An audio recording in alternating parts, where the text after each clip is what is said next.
Hello everyone, welcome to RK tutorial. నేను మీ RK sir. Friends, ఈరోజు ఏపీ హైకోర్టు, డిస్ట్రిక్ట్ కోర్ట్, అంతేకాకుండా police preliminary ఎగ్జామ్కి సంబంధించినటువంటి మోడల్ పేపర్స్ అయితే చూస్తున్నామండి. అన్ని పోటీ పరీక్షలకు కూడా మోస్ట్ ఇంపార్టెంట్గా వీటిని అయితే మనము చెప్పుకోవచ్చు. ప్రతిరోజు 1 లేదా 2 మోడల్ పేపర్స్ అయితే మీకోసం అందజేస్తున్నాను. రెగ్యులర్గా ఫాలో అవ్వండి, మంచి రిజల్ట్స్ అయితే ఉంటుంది. బెస్ట్ ప్రాక్టీస్గా మీకు ఇవి ఉపయోగపడతాయి. ఓకే, లేటెస్ట్ వండి ఇవన్నీ కూడా అందరూ కూడా గమనించాలి. ఓకే, లేట్ చేయకుండా మరి క్లాస్లోకి వెళ్దాం. సో ఈ వీడియోకి కనీసం ఒక 1000 లైక్స్ అయితే ఎక్స్పెక్ట్ చేస్తున్నానండి. సో మరి ఎంతమంది లైక్ చేస్తారో చూద్దాం. వీడియో మొత్తం చూడండి, మీకు నచ్చితే లైక్ చేయండి. Okay, let's get in to the class now. So friends, ఎంతోమంది ఎదురు చూస్తున్నటువంటి top 25 model papers plus 3 previous papers అయితే మనకు రావడం జరిగింది. ఫ్రెండ్స్, హైకోర్టు ఉద్యోగాలు, డిస్ట్రిక్ట్ కోర్టు ఉద్యోగాలు రెండింటికి కూడా సిలబస్ సేమ్, రెండింటికి కూడా ఉపయోగపడే విధంగా చివరి నిమిషంలో మనకు అత్యధిక స్కోర్ను తీసుకొచ్చి పెట్టే విధంగా ప్రాక్టీస్ కోసము చాలా బాగా ఇవి యూస్ఫుల్గా ఉంటాయండి. ఎలాంటి కోచింగ్ తీసుకున్నా, ఎలాంటి బుక్స్ చదివినా మోడల్ పేపర్స్ అనేవి ఫైనల్ టైంలో మనము తప్పకుండా చదవాలి.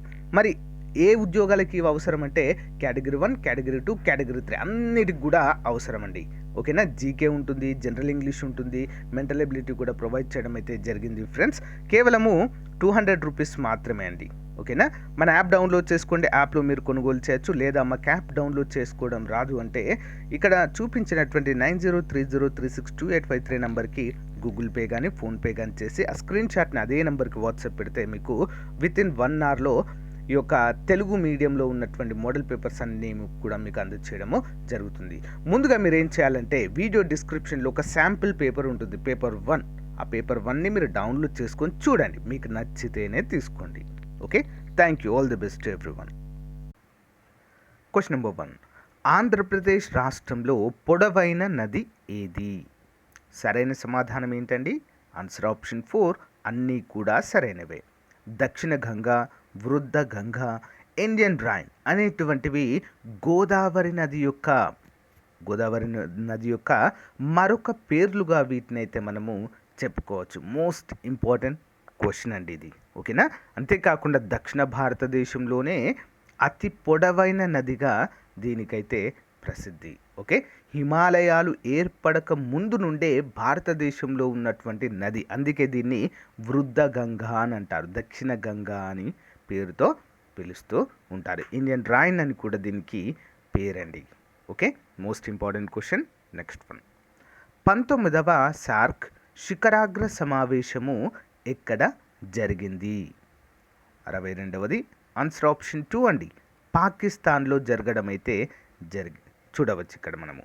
ఓకే, 19వ శిఖరాగ్ర సదస్సు. అయితే ఈ సదస్సు పాకిస్తాన్లో జరగడంతో మరి భారతదేశము దీన్ని బహిష్కరించడము జరిగిందండి. ఓకేనా, 2019లో అయితే జరిగింది లాస్ట్, చివరిసారిగా 2019లో మరి పాకిస్తాన్లో జరిగినప్పుడు దీన్ని బహిష్కరించడం జరిగింది. భారత్ బహిష్కరించడంతో శ్రీలంక, బంగ్లాదేశ్, ఓకే, ఆఫ్ఘనిస్తాన్, భూటాన్, ఓకే, నేపాల్, ఈ దేశాలన్నీ కూడా దీన్ని బహిష్కరించడము జరిగింది. అవి కూడా వెళ్ళలేదండి, అటెండ్ అవ్వలేదు 2019లో చివరిసారిగా. ఓకేనా, మోస్ట్ ఇంపార్టెంట్ క్వశ్చన్ అండి. అయితే తరచూ మనకు ఎగ్జామ్లో అడుగుతున్న క్వశ్చన్ ఏంటి అంటే సార్క్ యొక్క ప్రధాన కార్యాలయము ఎక్కడ ఉంది? సో ఎక్కడ ఉంది అనేది కామెంట్ రూపంలో తెలియచేయండి ఫ్రెండ్స్. ఒకవేళ మీకు తెలియకుంటే కామెంట్లో అడగండి, సార్క్ అని కామెంట్ పెట్టండి, నేను ఆన్సర్ చెప్తాను. మోస్ట్ ఇంపార్టెంట్ క్వశ్చన్ అండి ఇది. ఓకే, ఎవరు కూడా కామెంట్ చేయకుండా మర్చిపోవద్దు. ఓకే, ఎగ్జామ్లో ఎక్స్పెక్టెడ్. నెక్స్ట్ వన్, అంతర్జాతీయ క్రికెట్ మండలి క్రికెట్ కమిటీ అధ్యక్షుడిగా ఎవరిని నియమించారు? ఇటీవలనే అండి, 2022 జరిగింది ఇది. ఆన్సర్ ఆప్షన్ 3 అండి, గ్రెగ్ బార్క్లే. ఎవరండి? Greg Barclay. నెక్స్ట్ వన్, పర్యావరణ పరిరక్షణకు ఏ సంస్థ పురస్కారాలు అందించింది? ఆప్షన్ 1 విప్రో అనేటువంటి సంస్థ పురస్కారాలు అందించడం అయితే చూడవచ్చు. నెక్స్ట్ వన్, ఒసాదుళ్ళు ఏ మతానికి సంబంధించినవిగా చెప్పుకోవచ్చు? ఒసాదుళ్ళు 65వది ఆన్సర్ వచ్చేసి ఆప్షన్ 2 అండి, జైన మతానికి సంబంధించినదిగా మనమైతే చెప్పుకోవచ్చు. ఓకేనా, జైన మతానికి. జైన మత స్థాపకులు వృషభనాథుడు అండి. ఓకేనా, వృషభనాథుడిని జైన మత స్థాపకునిగా చెప్పుకోవచ్చు. సో త్రిరత్నాలు వీరి యొక్క పవిత్ర గ్రంథాలు. త్రిపీఠకాలు బౌద్ధ మతానికైతే, త్రిరత్నాలు జైన మతానికి పవిత్ర గ్రంథాలుగా మనమైతే చెప్పుకోవచ్చు. ఓకేనా, జైన మతానికి పుట్టినిల్లుగా కొలనుపాకని చెప్పుకుంటారండి. కొలనుపాక తెలంగాణ రాష్ట్రంలో ఉన్నటువంటి ప్లేస్ అండి అది. Okay, next one.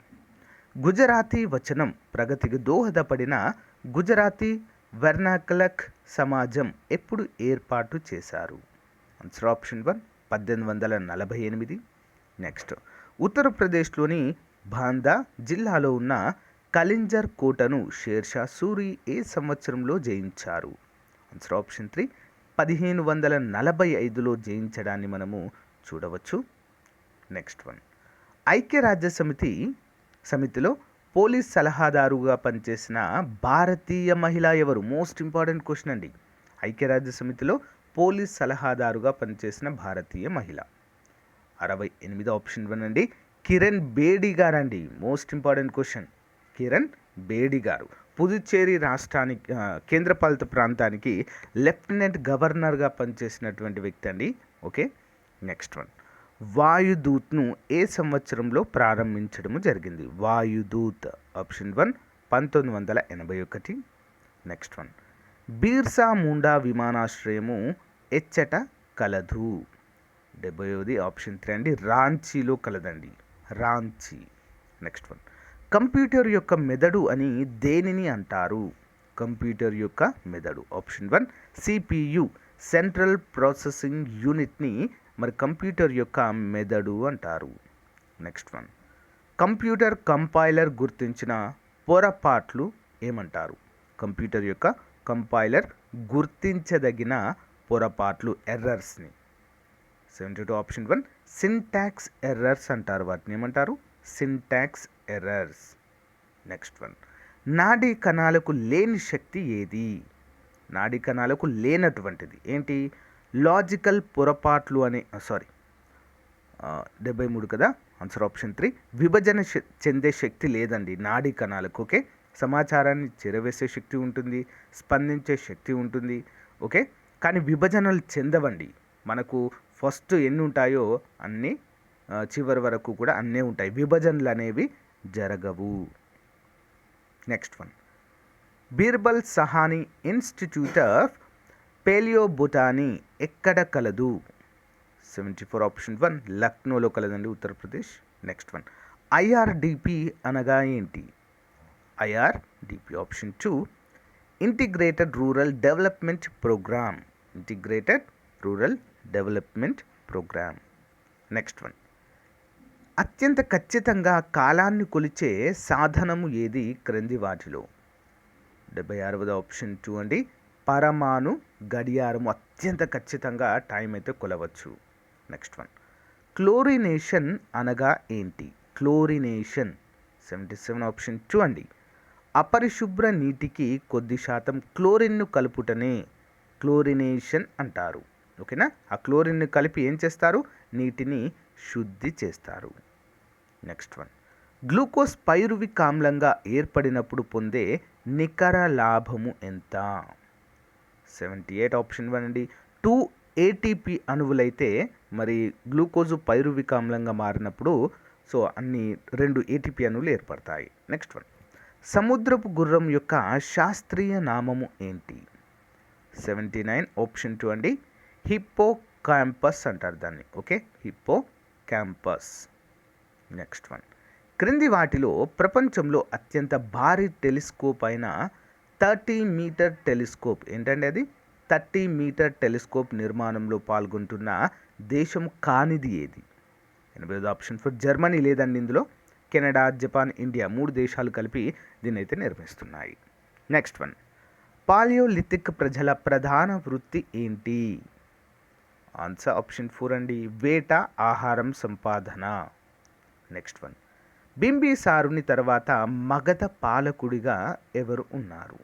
ఆప్షన్ 1 అజాత శత్రువు. Next one. వేదాంత ప్రకాశిక అనేటువంటి పేరుతో 4 వేదాలను వ్యాఖ్యానము రాసినది ఎవరు? వ్యాఖ్యానం అంటే ఏంటండి, ముందు మాట, శీర్షిక అంటాం కదా వాటికి. ఓకేనా, 4 వేదాలకు వ్యాఖ్యానం రాసిన వారు ఎవరు? 83 ఆప్షన్ 3 సాయనాచార్యులు. నెక్స్ట్ వన్, భారతదేశంలో ఆంగ్ల భాషను ప్రవేశపెట్టేందుకు కృషి చేసిన భారతీయుడు ఎవరు? Option 3 Raja Rammohan Roy. Next one, Gandhiji ఎంతమంది అనుచరులతో దండి యాత్రను చేపట్టారు? 85వ ఆప్షన్ 1 76 మంది అనుచరులతో మరి దండి యాత్రను చేయడం అయితే జరిగిందండి. ఓకేనా, 1930 మార్చి 12వ తారీఖున మరి దీన్నే మనము శాసనోల్లంఘన ఉద్యమము అనేటువంటి పేరుతో పిలుస్తాము, లేదా ఉప్పు సత్యాగ్రహము అని కూడా పిలుస్తామండి. ఓకేనా, మోస్ట్ ఇంపార్టెంట్ క్వశ్చన్. దండి నుంచి సబర్మతి ఆశ్రమం నుంచి దండి వరకు ఈ యొక్క పాదయాత్ర చేస్తారు. జనాభా పెరుగుదల లేదా మార్పు అనేది ఏ విషయాలపై ఆధారపడి ఉంటుంది? ఆప్షన్ 4 అండి, పైవన్నీ. ప్రతి 1000 మందికి ప్రత్యక్ష జననాల సంఖ్య. నెక్స్ట్, ప్రతి 1000 మందికి ప్రత్యక్ష మరణాల సంఖ్య. నెక్స్ట్, వలసలు. ఇవన్నీ కూడా జనాభా పెరుగుదల లేదా మార్పు అనే అంశాలపైన ఆధారపడి ఉంటుంది. నెక్స్ట్ వన్, ఐక్యరాజ్యసమితి అంచనాల ప్రకారం ప్రపంచ జనాభా 2025 వరకు సుమారు 8.5 బిలియన్లకు చేరుకుంటుంది. కాగా 2050 వరకు ఎన్ని బిలియన్లకు చేరుతుందని అంచనా వేశారు?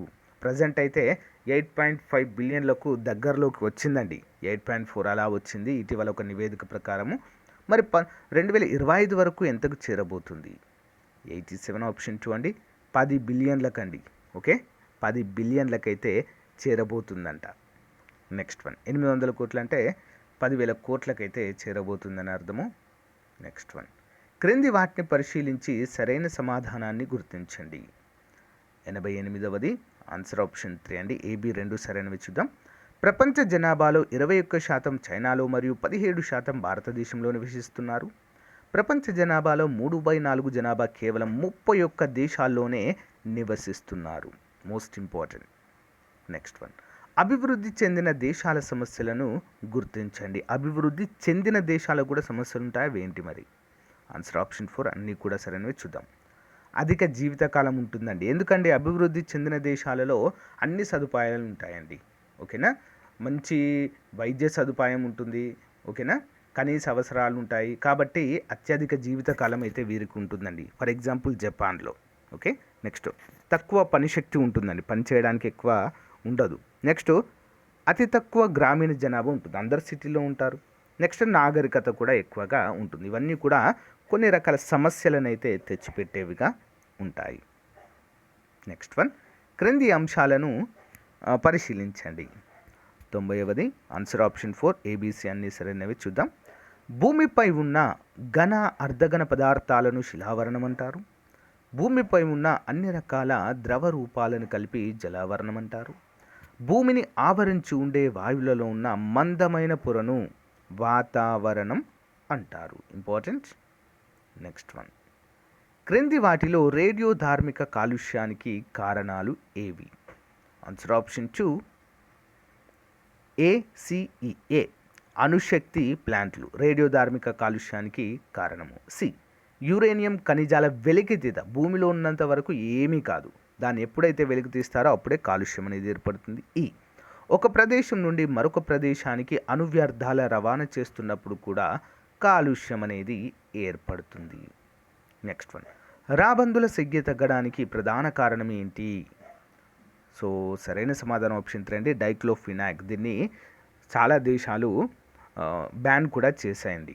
ఓకే, నెక్స్ట్ వన్, భారతదేశానికి వ్యాపార రీత్యా వచ్చిన ఈస్ట్ ఇండియా కంపెనీని క్రమబద్ధం చేయడంలో పాటు దాని కార్యక్రమాలను నియంత్రించడానికి చేసిన మొట్టమొదటి చట్టం ఏది?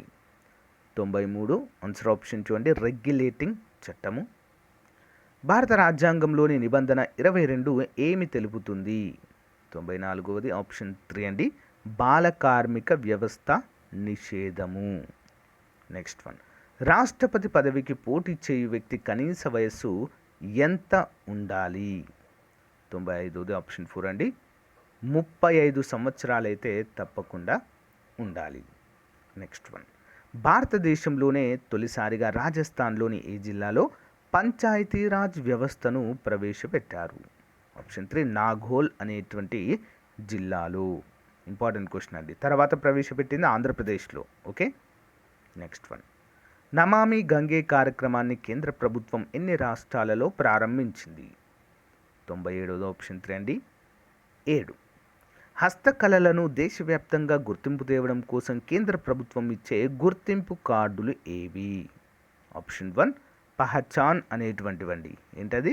పహచాన్. Next one. ప్రత్యక్ష పెట్టుబడులను ఏ విధంగా నిర్వహించవచ్చును? 99 ఆప్షన్ 4. పైవన్నీ సరైనవి చూద్దాం. ఒక దేశంలో సాంకేతిక పరిజ్ఞాన స్థాయి, పారిశ్రామిక సంస్థల పేరు, ప్రఖ్యాతులు.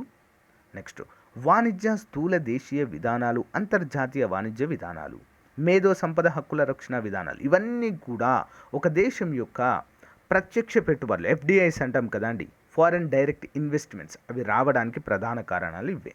ఓకే, ఆదాయం పెరిగే కొద్దీ పన్ను రేటు పెరగాలని ఏ నియమము చెబుతుంది?